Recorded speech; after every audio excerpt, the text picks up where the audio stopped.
Hello and welcome back. Today we are going to tackle photosynthesis. Now, I know that you've covered this in previous years. I know that you kind of have a basic understanding. We've talked about chloroplast before. We've talked about some of photosynthesis before.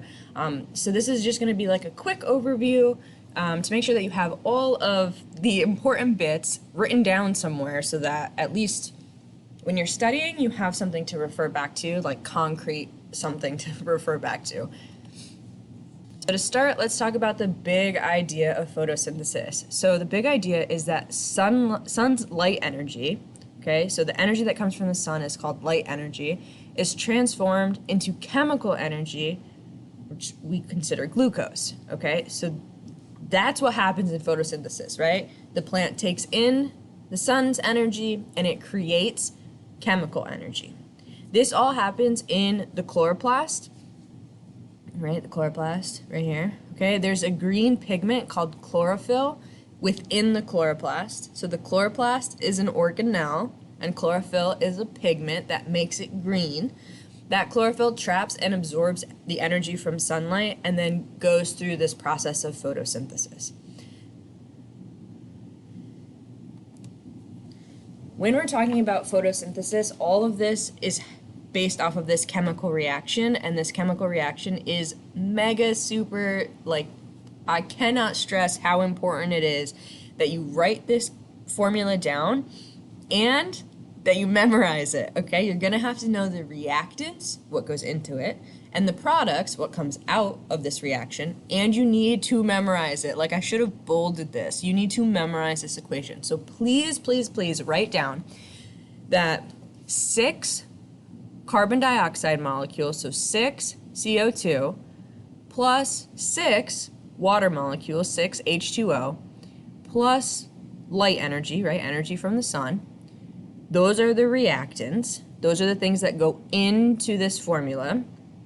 So they go into this formula, and what comes out is 1 molecule of glucose, C6H12O6. So 1 glucose and 6 oxygen gas molecules, 6 O2. So glucose and oxygen are your products, right? So the reactants are what goes into it, CO2, H2O, and light. And then the products are what comes out of it, C6H12O6 and O2. You will absolutely, and I cannot stress this enough, you will absolutely need to know this as this fancy formula. You will not be able to write the words carbon dioxide, water, and light.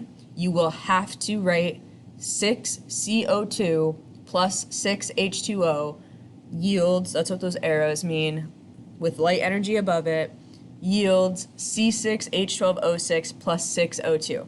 I will not accept the words. You have to give me the fancy chemical formula.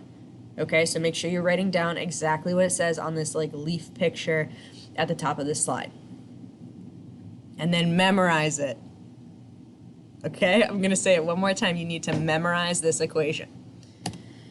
Now, let's talk about this last bit, which is this idea of chemosynthesis.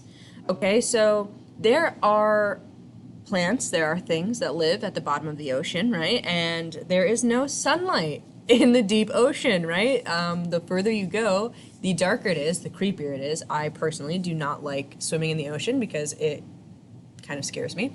So no sunlight occurs in the deep ocean, but plants still live there, other organisms still live under the ocean. How are they getting this energy? How are they getting this glucose and this oxygen? How are they doing all of this? And they're using this process called chemosynthesis. Now, it sounds very similar to photosynthesis, right? So let's break down those words. Photo means light. Synthesis means combining things to make something new, right? So you're using light to make something.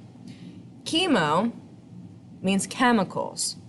Synthesis means the same thing. So instead of using light, like in photosynthesis, we're using chemicals to go through this process to produce sugar or glucose. So it's very similar to photosynthesis, except instead of using light, we're using chemicals. Okay, so great job. We're going to practice way more with photosynthesis, but these are the basics that you absolutely need to know. And I will see you in class.